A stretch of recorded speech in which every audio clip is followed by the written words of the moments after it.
ညရောက်ရင်မောင်ရမဲ့အိတ်ဆက်အနားယူရမယ်ဆိုတာကျွန်တော်တို့လူသားတွေအတွက်တော့တဘာဝတရားပါဒါပေမဲ့တင်တခါတော့တစ်စဉ်းစားဘူးလားကဘာပေါ်မှာညဆိုတာလုံးဝမရှိပဲ24နာရီပတ်လုံးနေရောင်ကြီးရရှိနေတဲ့နေရာတွေရှိနေတယ်ဆိုရင်ရော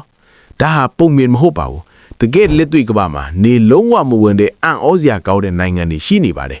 ဒီနေ့မှာတော့ညမရှိတဲ့ကဘာလို့တင်စားရမယ်အဲ့ဒီ data တွေအကြောင်းကို Daily Point မြန်မာကနေတင်ဆက်ပေးသွားမှာပါ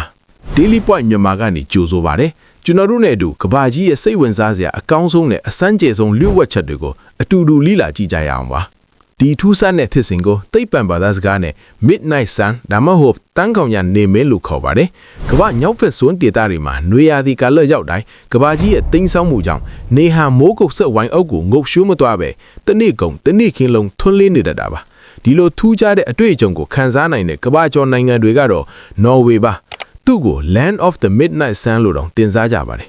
Arctic ဆက်ဝိုင်းအတွင်းကမြို့တွေမှာဆိုရင်မေလကနေဇူလိုင်လအထိရပ်ပြောင်းများစွာနေဟာနှုံးဝမဝင်ပဲရှိနေတတ်ပါတယ်။ Iceland မှာညတန်းကောင်အချိန်မှာတောင်နေရောင်ကြီးနဲ့အတူလှပတဲ့ရေခဲတောင်ရှုလင်းတွေကိုနေ့ခင်းဘက်လိုမြင်တွေ့နိုင်တဲ့နိုင်ငံပါ။ Finland မှာတော့ဒီနိုင်ငံမှာတော့နွေရာသီကာလအတွင်းရပ်ပြောင်းတိုးဖေကျော်အောင်နေမဝင်တွေရှိနေတတ်ပါတယ်။ကနေဒါနဲ့ Alaska တဲ့ဒေသတွေရဲ့မြောက်ဖက်အချမ်းဆုံးနေရာတွေမှာလည်းညဘက်မှာနေမင်းကြီးကိုမြင်တွေ့တဲ့အံ့ဩဖြစ်စဉ်ကိုကြုံတွေ့နိုင်ပါတယ်ပိုပြီးစိတ်ဝင်စားစရာကောင်းလာတော့အဲ့ဒီဒေတာမှာနေထိုင်သူတွေရဲ့လူနေမှုဘဝပါကျွန်တော်တို့စီမှာညဘက်ဆိုအိတ်ကြပေမဲ့သူတို့စီမှာတော့ညတန်းကောင်အခြေမှာနေခင်းဘက်လိုပဲနှင်းလျှော်စီတာဂေါ့ဖ်ရိုက်တာနဲ့တောင်းတမျိုးတွေကိုစိတ်ကြိုက်လှုပ်ဆောင်နိုင်ကြတယ်အခုပုံမှန်မြင်တွေ့နေရတဲ့အတိုင်းညဘက်ကြီးမှာနှင်းလျှော်စီနေတာဟာသူတို့အတွက်တော့တာမန်ကိစ္စတစ်ခုပါပဲ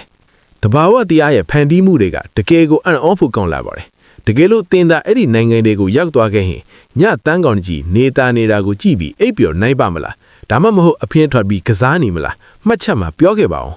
အခုလိုမျိုးကဘာတဝဲမှာထူးချမ်းအံ့ဩဖွယ်ရာတွေနဲ့စိတ်ဝင်စားစရာဘ ഹു တုတာတွေကိုအမြဲလေ့လာခြင်းတယ်ဆိုရင်တော့ကျွန်တော်တို့ရဲ့ Facebook page ကို follow လုပ်ထားဖို့မမေ့ပါနဲ့အောင်ပိုမိုဆုံးလင်းတဲ့ဗီဒီယိုတွေကိုကြည့်ရှုဖို့ YouTube channel ကိုလည်း subscribe လုပ်ထားပေးကြပါအောင်ခင်ဗျာအားလုံးကိုကျေးဇူးတင်ပါတယ်